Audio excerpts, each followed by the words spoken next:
Hello दोस्तों, स्वागत है आपका हमारे YouTube चैनल में। दोस्तों, आज की इस छोटी सी वीडियो के माध्यम से मैं आपको बताऊंगा कि लंबाई को किस तरीके से मापा जाता है। सारी यूनिट बताऊंगा आपको उसकी क्या क्या होती है, क्योंकि यह टॉपिक किसी भी एग्जाम कॉम्पिटिशन में आपसे पूछ लिया जाता है लंबाई को मापने का। तो बने रहना वीडियो में लास्ट तक।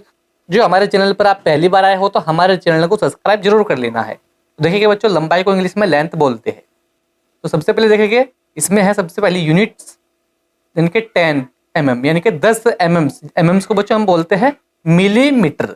10 mm में बच्चों क्या होता है, 10 mm में 1 सेंटीमीटर होता है, सेमी। ठीक है बच्चों, यानी कि आपसे कोई पूछ ले कि 10 mm जो होता है इसमें कितने सेंटीमीटर होता है, यानी कि 10 मिलीमीटर में कितने सेंटीमीटर होता है, तो बच्चों बता देना है आपको 1। ठीक है, उसी के साथ में आपको बच्चों इसमें देखना है 10 सेंटीमीटर आगे, फिर 10 सेंटीमीटर में 1 डेसीमीटर होता है, डीएम बोलते हैं जिसको हम, डीएम।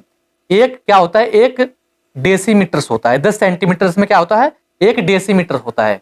उसी के साथ बच्चों आपको देखेंगे अब 10 डेसीमीटर में, तो बच्चों 10 जो डेसीमीटर होते हैं 10 वे मिलकर 1 मीटर्स बनाते हैं। ठीक है बच्चों, तो आपसे किसी भी एग्जाम में इस तरीके से पूछा जा सकता है कि 1 मीटर में कितने डेसीमीटर होते हैं, तो 10, या पूछा जा सकता है कि 10 डेसीमीटर में कितना मीटर होते हैं, तो आपको बता देना है 1। ठीक है बच्चों, उसके बाद आपको देखना है, देखिए अब जाके 10 मीटर में बच्चों क्या 1 डेकामीटर होता है। तो किसी भी एग्जाम में आपसे ये भी पूछा जा सकता है कि जो 10 डेकामीटर होता है उसमें कितने सेंटीमीटर होते हैं, तो 10 बता देना है।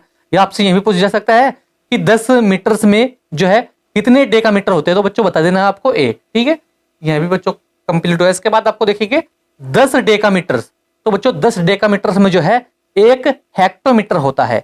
10 डेकामीटर में क्या होता है बच्चों, 1 हेक्टोमीटर होता है, 1 हेक्टामीटर। ठीक है, हेक्टोमीटर।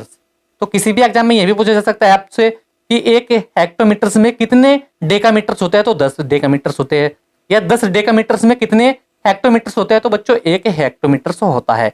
उसके बाद देखना है बच्चों आपको 10 हेक्टोमीटर, बच्चों 10 हेक्टोमीटर जो होते हैं, 10 हेक्टोमीटर में 1 किलोमीटर होता है। किसी भी एग्जाम में आपसे ये भी पूछा जा सकता है कि 10 हेक्टोमीटर में कितने मीटर होते, कितने किलोमीटर होता है, 1 किलोमीटर। ये भी पूछा जा सकता है कि 1 किलोमीटर में कितने हेक्टोमीटर होते हैं, तो बच्चों आपको बता देना है 10। उसके बाद देखिए बच्चों आपको बाद की यूनिट, इसके बाद आता है बच्चों 1 मीटर। तो बच्चों 1 किलोमीटर जो हो गए 1 किलोमीटर, तो बच्चों आपको देखना है 1 मीटर। तो 1 मीटर में किसी भी एग्जाम में आपसे पूछा जा सकता है 1 मीटर में कितने सेंटीमीटर होते हैं, तो बच्चों 1 मीटर जो होता है इसमें 100 यानी कि 100 सेंटीमीटर जिसको हम सेमी बोलते हैं, 100 सेंटीमीटर होते हैं, और 1000 mm होते हैं जिसको हम मिलीमीटर बोलते हैं। ठीक है, यानी कि 1 मीटर जो होता है इसमें 100 तो सेंटीमीटर होते हैं और 1000 mm यानी कि मिलीमीटर्स होते हैं।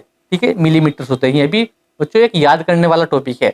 इसके बाद देखिएगा बच्चों आपको 1 किलोमीटर जिसको हम किलोमीटर्स बोलते हैं, ये वाला किलोमीटर सही है। 1 किलोमीटर में कितने मीटर होते हैं, तो बच्चों 1 किलोमीटर में 1000 मीटर्स होते हैं। ये भी आपको ध्यान में रख लेना है।